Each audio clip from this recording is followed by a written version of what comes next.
Hey guys, I hope that you can see me okay. There's a big old sunburst coming through my window and it's shining pretty brightly. So I want to talk about I want to go more in depth into marketing because I talked about like how to put a marketing budget together, but I didn't really go into detail about all the different ways that we market. So today I want to talk about digital advertising, digital marketing. It's an area, I didn't grow up with the internet. So it's an area that was foreign to me, a decade ago.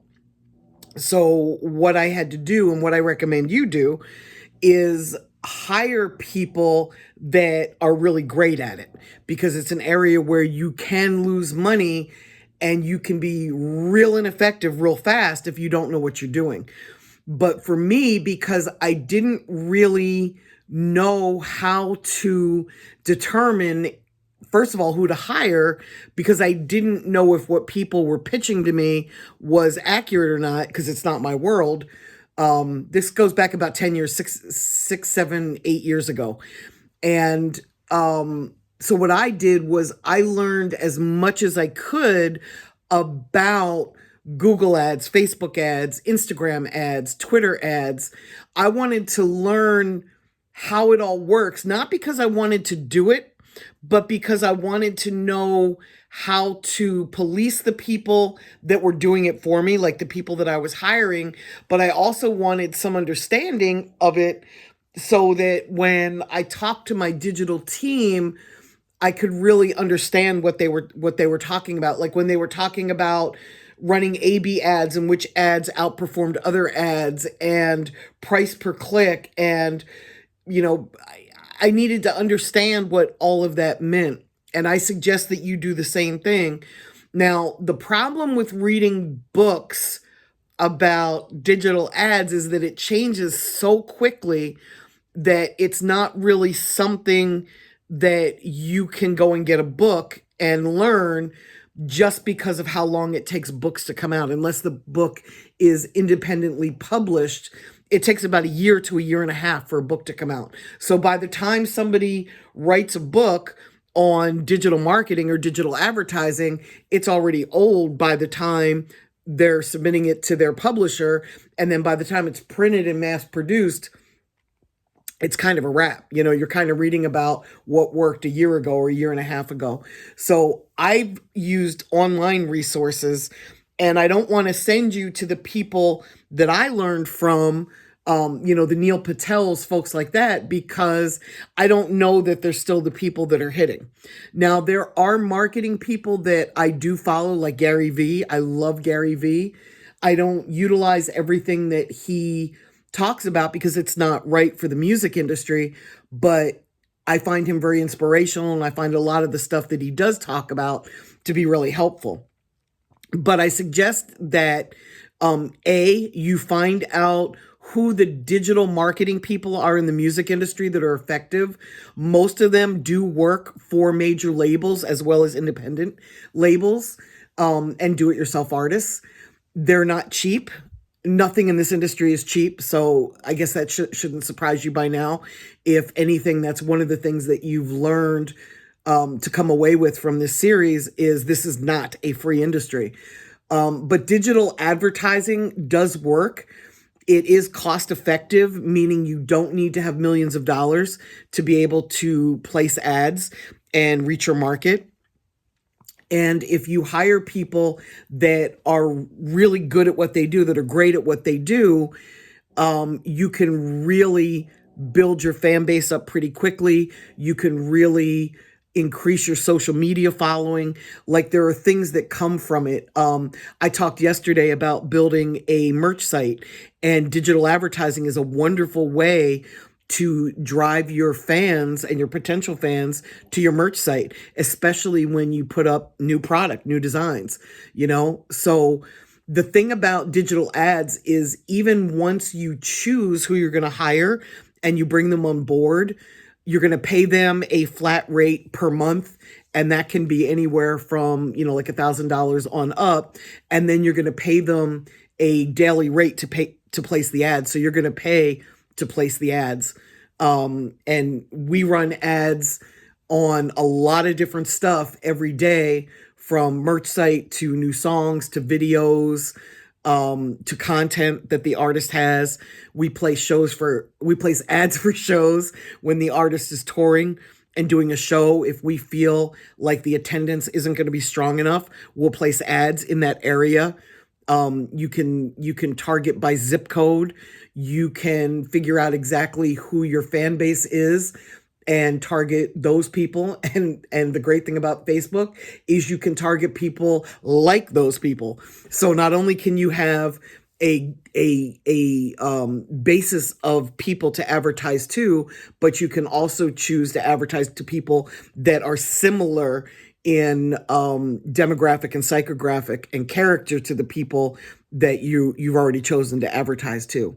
And then you go in and you check the stats and you make sure that your ads are effective and they're on point. You don't run the people that you hire do A/B testing, where they will continually tweak and make changes to ads, and they'll put the money, the sack, behind the ads that are producing the best, that have the lowest rate of return, the highest rate of return, excuse me, for the lowest cost.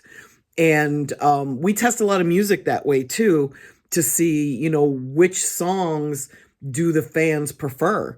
And then we put the money behind the ones that produce the best. And best doesn't necessarily mean the most hits, right? Sometimes the best is the best comments that are left on an Instagram page from an Instagram ad. Sometimes the best is the lowest price per click. In a perfect world, we would like to get that down to like 19 or 20 cents per click, right? And that doesn't always happen. Sometimes it stays up around 30 or 40 cents. But I was talking to one of my clients' digital marketing guys last night, and he was talking about how he had a client where he could get the Facebook ads down to 9 cents a click. And to me, that's pretty special. It's pretty amazing, because, I pay hella more than that on street teams and on radio and, playlists. But there's many different places that you advertise. Digital marketing is just one piece of the pie. And again, I can't recommend strongly enough that you study it, not so that you can do it yourself, unless you have like zero budget. If you have no budget and you've got to do this yourself, you're going to have to learn how to do it. But for me, I prefer to hire people that are really excellent at doing this, because it's not my skill set. And there's just other places for me to devote my time that make better sense financially. So, I do what I'm great at. I don't do what I'm not good at. I hire people to help me in the areas where I'm weak. And that's just a good business model, right? That's just good business sense. So, one other thing that I want to say is, when you're doing this, and this is more like on the vendor side, if you're pitching somebody, make sure that you underpromise and you overdeliver. Don't blow smoke up somebody's ass and tell them, yeah, I can get you down to a penny a click. And then, all of a sudden you're buying them bots because you couldn't deliver what you promised, and you've got to somehow fill the void and give them, an ego boost with the vanity metrics. We don't do any fake views or fake followers or fake anything over here, because our goal is to make money with the music, not just to build followers. We don't care about the numbers unless they're real. If they're real numbers, we care, but we don't give a fuck about the fake numbers over here. So you'll hear me say that all the time. But just on the sales side of it, make sure that you underpromise and overdeliver. It's really important, especially in the music industry, because I'd say there's probably 90% or maybe even 95% of the people that are in the music business, at least in the urban music business, that are trying to sell you a service. It's bullshit. And some of them are just people that are scamming to make a buck. And then the others are people that think they can deliver, but they can't because they're either too new or they're just not great at what they do. So, vet people, ask around, ask them what projects they've worked on, and then ask other people involved in those projects what they actually did on those projects. Because sometimes when people are selling you a service, they tend to exaggerate a little bit. I know it's hard to imagine that somebody would lie to you to get money, but it happens all the time in the music industry.